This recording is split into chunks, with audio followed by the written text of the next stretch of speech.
For more videos on people's struggles, please subscribe to our YouTube channel. Lebanon's economic crisis seems to be escalating by the month. According to media reports, the currency, the lira, has lost more than 15% of its value since the beginning of the year. Protests also took place in several parts of the country on Monday over the worsening economic situation. The crisis is not something new, but has been ongoing for years, especially in the period since 2019. And the people have taken to the streets multiple times against the political elite and the ruling class. How is the economy of Lebanon structured, and what lies at the heart of the crisis? How has it affected the people of the country? Rania Khalik of Breakthrough News explains. So Lebanon has been undergoing an economic collapse for the last 2 years now, a little over 2 years. It began in late 2019 when basically Lebanon had a Ponzi scheme economy that was set up after the civil war in the 1990s.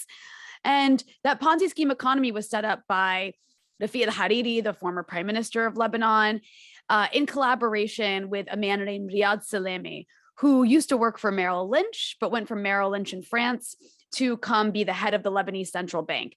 And together they created this Ponzi scheme economy where the central bank essentially borrowed money from commercial banks to fund Lebanese imports.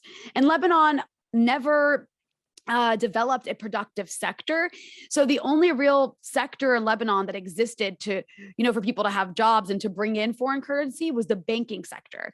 And the way it brought in foreign currency was by offering really high interests to people, particularly Lebanese expatriates, to put their money in Lebanese banks in dollars or in lira, the local currency, and they could make really high interest rates, higher than they could make in, let's say, Goldman Sachs in New York. And so a lot of people put their money in Lebanese banks to make these high interest rates. And this worked for a number of years.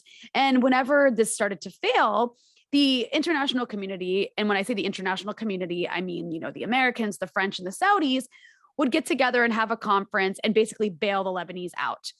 And they would basically continue to fund this Ponzi scheme economy by doing so. They had a number of conferences. They called them the Cedar conferences throughout the 2000s and onwards. And the reason they continued to fund this Ponzi scheme economy and praise the central bank head, Riyad Salemi, is because these officials who were incredibly corrupt, who were running this Ponzi scheme, were allies of the West. And the West saw this as an opportunity to basically invest in Lebanon to push back against Hezbollah. But after around 2016, they started to give up on this idea, particularly after Trump became president, because the Trump administration was very hawkish towards the Middle East. They had this maximum pressure campaign against the Iranians, which extended to any groups across the Middle East that they perceived as being an extension of the Iranians, meaning Hezbollah. And so this maximum pressure campaign extended against Hezbollah too. So the Saudis and the Americans basically decided, just let Lebanon fall, stop, propping up this Ponzi scheme economy. And that's when the foreign currency stopped coming into the country from the international community. And as we know, with the Ponzi scheme economy, once you don't have, a constant inflow of money coming in, it falls down, like a house of cards. And that's what happened in Lebanon in 2019. The economy collapsed. There was, the banks basically stopped letting people take their money out because it became clear that the money didn't exist.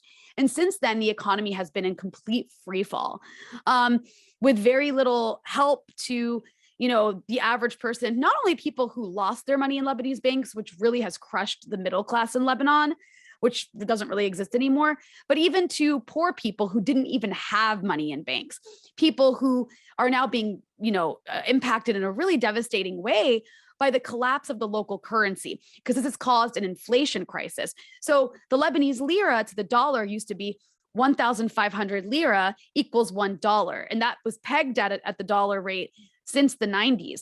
But now that currency exchange has changed to 30,000 lira equals $1. And the lira continues to devalue further. So people's incomes, if they still have jobs, 60% of Lebanese people are paid in lira, their incomes are pretty much worthless now because the salaries are not keeping up with the change in the dollars.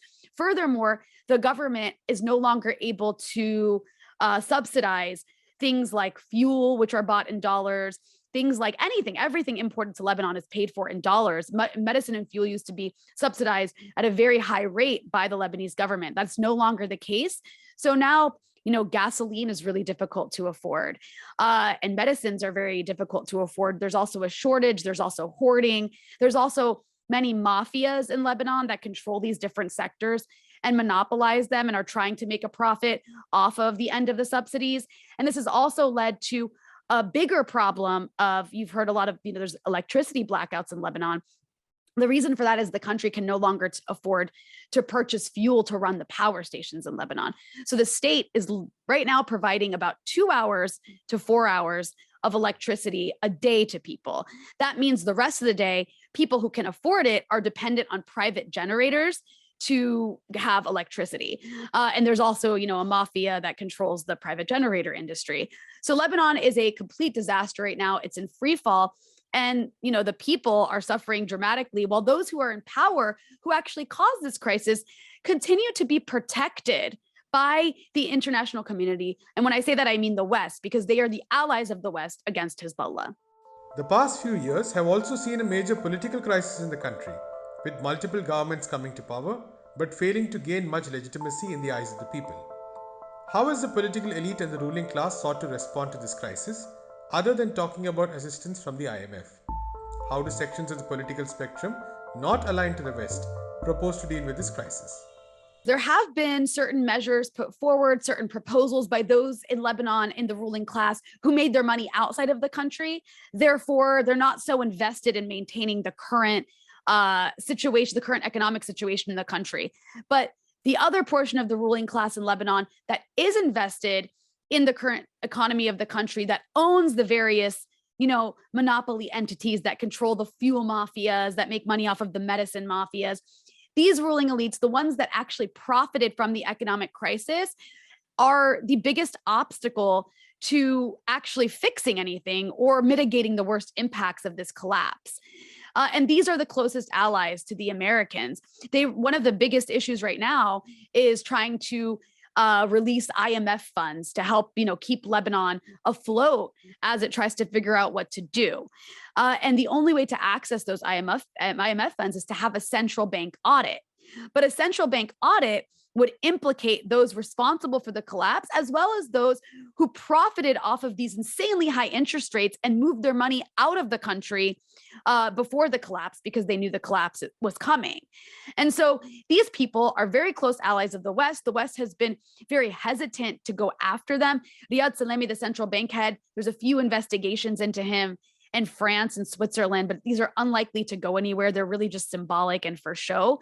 So because these particular corrupt officials who were America's allies, who were France's allies, who were Saudi Arabia's allies, would be the most implicated, there's a level of protection and immunity being provided to them that's making it impossible to really move forward, to get over, to move past this crisis and to fix anything in the economy.